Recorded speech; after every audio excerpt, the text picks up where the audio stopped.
కర్పూరం బిందు సంయుక్తం నిత్యం ధ్యాయంతి యోగినః జ్ఞానజం మోక్షదం చైవ ఓంకారాయ నమో నమః. ఆత్మస్వరూప బంధుగణాః, ద్వాదశి జ్యోతిర్లింగాలలో శ్రీ మహాకాళేశ్వర అనేది అత్యంత ప్రసిద్ధమైనటువంటి జ్యోతిర్లింగము. ఈ యొక్క ఉజ్జయినిలో ఉన్నటువంటి ఈ మహాకాళేశ్వర యొక్క జ్యోతిర్లింగం దర్శించడము మా యొక్క సద్భాగ్యంగా మేము భావిస్తున్నాము. ఈ యొక్క జ్యోతిర్లింగంలో దర్శనం ఇప్పుడే అయ్యింది. దర్శనం తర్వాత నిన్న మనకు ఓంకారేశ్వరము, అలాగే ఈరోజు మహాకాళేశ్వరము, ఇలాగా ఈ యొక్క జ్యోతిర్లింగాల దర్శనం అనేది మన యొక్క జీవితంలోనే ఒక మంచి అవకాశము. అదేవిధంగా ఈ మహాకాల్ అంటే ఏంటి అంటే, ఏదైతే ఈశ్వరుడు కాల రూపంలో ఉన్నాడో అదే మహాకాల్. అదే భగవద్గీతలో కాలోస్మి లోకక్షయకృత్ ప్రవృద్ధః లోకాన్ సమాహర్తుమిహ ప్రవృత్తః రుచిపిత్వం న భవిష్యంతి సర్వే తేవ స్థితా ప్రత్యనీకేషు యోధాః అని విశ్వరూప సందర్శన యోగంలో భగవాన్ శ్రీకృష్ణ భగవద్గీతలో చెప్పడం జరిగింది. అదేవిధంగా ఈ యొక్క జగత్ ఏదైతే ఉందో, సృష్టి స్థితి లయ కర్త అయినటువంటి శ్రీ మహాకాలుడు ఇక్కడ అవతరించి ఉన్నారు.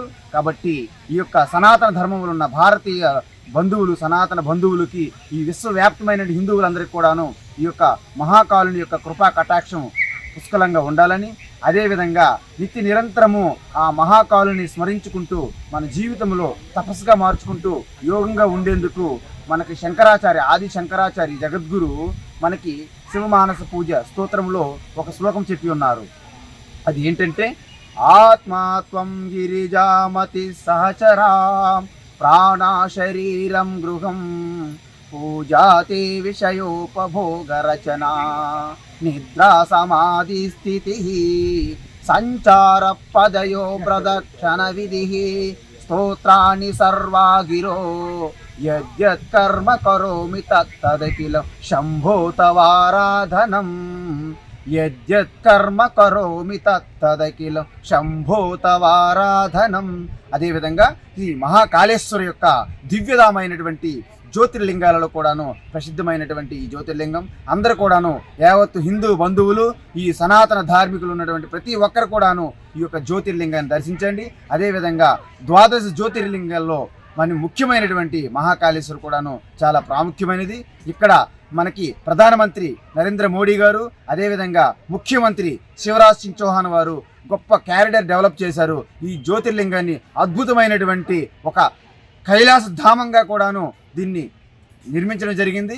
కాబట్టి ఇక్కడ చూడడానికి రెండు కళ్ళు కాదు కదా, మనకి అసలు జీవితాంతం దర్శించినా కూడాను దీని యొక్క విభూతిని, దీని యొక్క గొప్పతనాన్ని మనము వివరించలేము. కాబట్టి ఈ యొక్క మహాకాళేశ్వర దర్శనం ఈరోజు మేము చేయడం వల్ల కూడాను మేము ఎంతో సద్భాగ్యంగా భావిస్తున్నాము.